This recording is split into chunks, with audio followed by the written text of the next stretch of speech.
حملہ آور ہوا اور ایک جوان لڑکی کو گھسیٹ کے جنگل میں لے گیا۔ وہ اکثر رات کی تاریکی میں گاؤں میں داخل ہوتا تھا اور جھوپڑیوں کی کمزور دیواروں کو توڑ کے اپنے شکار کو دبوچ لیتا۔ بدقسمت انسان کے چیخنے چلانے کے باوجود دوسرے لوگ اس کی مدد کرنے کی ہمت نہیں کرتے اور اپنے اپنے جھوپڑیوں میں دبک کر بیٹھے رہتے۔ شیر شکار کو گھسیٹتا ہوا جنگل میں لے جاتا، پھر اس کی لاش بھی دستیاب نہ ہوتی۔ اب تک جتنے آدمی ہلاک ہوئے تھے ان میں سے کسی کی بھی لاش کا پتہ نہیں چلا تھا، کیونکہ درندے کے خوف کے مارے کسی میں جنگل کے اندر داخل ہونے کی ہمت نہیں تھی۔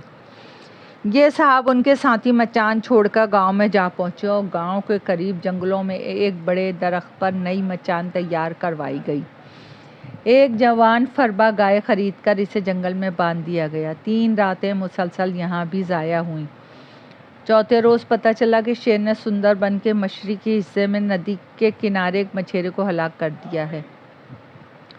مچھیرے کے ساتھ اس کا 9واں لڑکا بھی تھا جو کشتی میں بیٹھا جال ٹھیک کر رہا تھا۔ باپ کشتی کی رسی کے کنارے پہ لگے ہوئے بانسوں کے جنگلے سے باندھ رہا تھا۔ شیر نے جنگل سے نکل کے دبے پاؤں اس پہ جست لگائی اور اس کو دبوچ لیا۔ لڑکے نے جال سے نظریں ہٹا کے باپ کی طرف دیکھا تو شیر اسے پشت پہ لاد کر جنگل کی طرف بڑھ رہا تھا۔ بے چارہ مچھیرا شیر کے چنگل سے رہائی حاصل کرنے کے لیے بے اختیار ہاتھ پاؤں چلا رہا تھا، مگر شیر نے اس کی گردن میں دانت گاڑ رکھے تھے۔ لڑکا روتا پیٹتا دیوانوں کی طرح کشتی گھسیٹتا گاؤں واپس آیا اور 1 مہینے تک بخار میں پھکتا رہا۔ قصہ کوہا میں 1 ماہ تک مسلسل وہ صاحب، ان کے 3 شکاری دوست اور 4 ملازم سندر بن کی چھان کر کام و ناکام واپس آ گئے اور اس عرصے میں انہیں شیر کی شکل دیکھنی بھی نصیب نہ ہوئی۔ ان صاحب کی زبانی سے یہ تمام تفصیل سننے کے بعد میں نے سندر بن جانے کا فیصلہ کر لیا اور شادی کے ہنگاموں سے فرصت پاتے ہی میں سندر بن روانہ ہو گیا۔ سندر بن کا جاؤ جلال دیکھ کے خوف اور حیرت سے میری آنکھیں پٹی کی پٹی رہ گئیں۔ سندر بن کے بارے میں نے سنا تھا کہ یہ ایشیا کا سب سے بڑا اور خوفناک جنگل ہے۔ اب وہاں پہنچنے کے بعد مجھے محسوس ہوا کہ سندر بن صرف ایشیا کا ہی نہیں، دنیا کا سب سے بڑا اور خوفناک جنگل ہے۔ شروع کے 3-4 دن میں نے کشتی کرائے پہ لے کے سندر بن کے اندر دور دور تک چکر کاٹتا رہا۔ یہ ایک چھوٹی سی موٹر لانچ تھی جس کے اندر 3 ملاح تھے۔ یہ لوگ بھی شیر سے بے حد خوفزدہ تھے، مگر جب انہیں بتایا کہ میں ہزاروں میل دور سے شیر کو ہلاک کرنے کا عزم لے کے یہاں آیا ہوں تو ان کے حوصلے کچھ بڑھے اور میری رفاقت پہ آمادہ ہو گئے۔ 4 دن تک میں جنگل کے مختلف گوشوں میں گھومتا رہا۔ ان گنت جنگلی درندے دریا کے کنارے کنارے مجھے نظر آئے۔ سندر بن کے بیشتر مقامات ایسے ہیں جہاں دوپہر کے وقت میں بھی رات کا سا گپ اندھیرا چھا جاتا رہتا ہے۔ جگہ جگہ دلدلی قطعے ہیں جو بظاہر خشک معلوم ہوتے ہیں، مگر وہاں اگر ہاتھی بھی پاؤں رکھ دے تو چشم و زن میں دلدل کی تہہ میں جا بیٹھے۔ سندر بن میں ایک آدم خور کو تلاش کرنا بہت مشکل ہے۔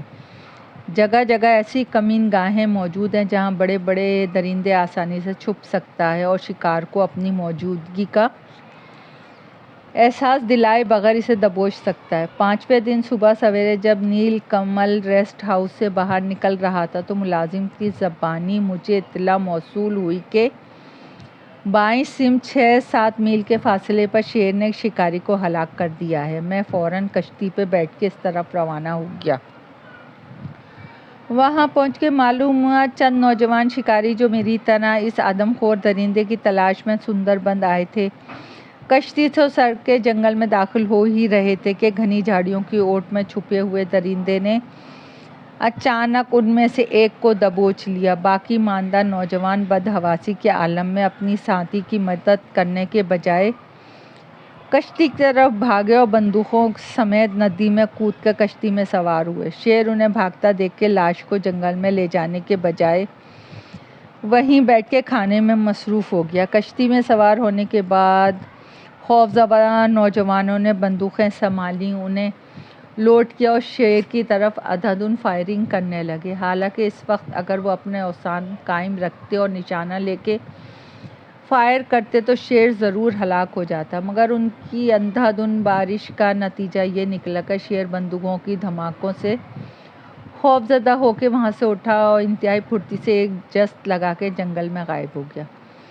جس وقت میری موٹر لاؤنچ وہاں پہنچی تو وہ لوگ بدستور کشتی میں سوار چیخ و پکار کر رہے تھے اور شیر کے بھاگ جانے پہ ایک دوسرے کے پر الزام دے رہے تھے۔ ان کے دائیں بائیں 6-7 کشتیاں اور بھی موجود تھیں۔ لگ بھگ 20-25 آدمی کشتیوں میں کھڑے ہوئے تھے۔ ان کے سامنے کنارے سے تھوڑے فاصلے پہ اس بدنصیب شکاری نوجوان کی خون آلود لاش پڑی ہوئی تھی، مگر اتنے آدمیوں میں سے کسی ایک میں بھی یہ جرأت نہ تھی کہ وہ کشتی سے اتر کے جنگل کی طرف بڑھتا اور لاش کو اٹھا کے لے جاتا۔ لاش کو وہاں دیکھ کر عموماً میرے ذہن میں ایک ہی ترکیب آئی۔ میں نے انہیں سمجھایا کہ اب شورغل بیکار ہے، جو ہونا تھا سو ہو گیا چکا۔ آپ لوگ اگر اس ظالم درندے سے اپنے ساتھی کا اور دوسرے بے گناہ انسانوں کا انتقام لینا چاہتے ہیں تو اس وقت میرے مشورے پہ عمل کریں۔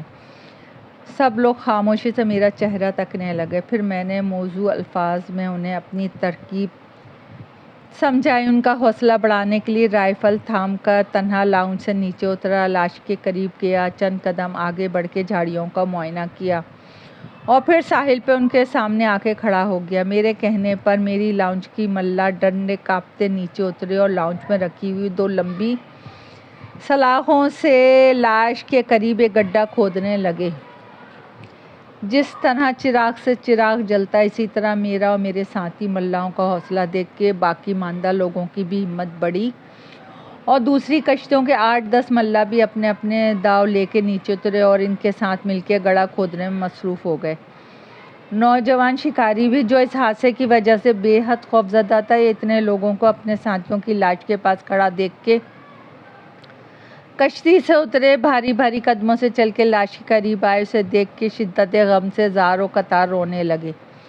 10-12 آدمیوں نے نصف گھنٹے کے اندر اندر اتنا بڑا گڑھا تیار کر لیا جس میں میں بخوبی بیٹھ سکتا تھا اور سر اٹھا کے اپنے گرد و پیش کی ہر چیز کو دیکھ سکتا تھا۔ میری ہدایت پر انہوں نے گڑھے کی مٹی ادھر بدھر پھیلا دی، جھاڑیوں اور شاخوں کا ایک ڈھیر جمع کر کے گڑھے کے کنارے رکھ دیا۔ دل ہی دل میں اللہ سے اپنی کامیابی کی دعا مانگنے کے بعد میں گڑھے میں اترا۔ میرے اشارے پہ ان لوگوں نے لمبی لمبی شاخوں سے گڑھے کو ڈھانپ دیا اور پھر ان شاخوں پہ گھاس، جھاڑیاں اور پتے رکھ دیے۔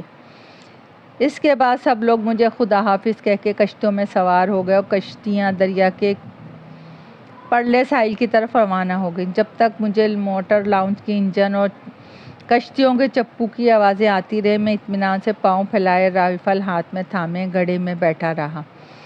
لیکن یہ شور تھمتے ہی اچانک مجھ پر اضطرابی سی کیفیت طاری ہونے لگی۔ میرا دل زور زور سے دھڑکنے لگا اور میرے ہاتھ پاؤں بے اختیار لرزنے لگے۔ مجھ سے چند قدموں کے فاصلے پر خون میں نہائی ہوئی ایک لاش پڑی تھی۔ میرے چاروں طرف جنگل بھائیں بھائیں کر رہا تھا اور میں تنہا تھا۔ جی ہاں، بالکل تنہا۔ میں نے دل ہی دل میں آیت الکرسی اور درود تاج کا ورد کرنا شروع کیا۔ اس کیفیت میں تھوڑی دیر گزری ہوگی کہ اچانک میرے اندر توانائی کی ایک لہر اٹھی، ہاتھ پاؤں کی لرزش تھم گئی اور میرا دل پیش آنے والے خطرے سے بے خوف ہو گیا۔ میں نے رائفل کے کندے کو سینے سے لگایا اور نال کو لاش کی طرف اٹھا کے گھٹنوں کے بل زمین پہ بیٹھ گیا۔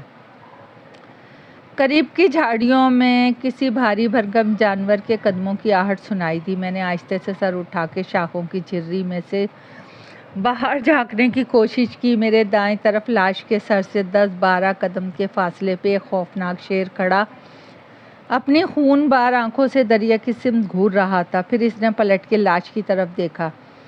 سانس کی آمد و رفت کے ساتھ اس کے نتنے پھڑپھڑا رہے تھے، اس کا منہ خون آلود تھا۔ اسے دیکھ کر میرے اندر کا درندہ بھی جاگ اٹھا۔ آؤ پیارے، ذرا قریب آؤ، ذرا اور قریب آؤ، میں نے دانت پیستے ہوئے دل ہی دل میں درندے کو مخاطب کیا اور رائفل کی نال اس کی پیشانی کی طرف گھمائی۔ شیر ہر طرح سے مطمئن ہو کے لاش کے قریب پہنچا اور گردن کا خون چاٹنا شروع کر دیا۔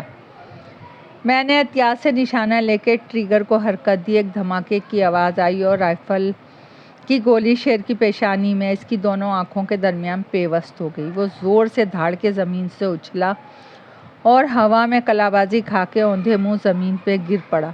میں نے فوراً دوسرا فائر کیا۔ اب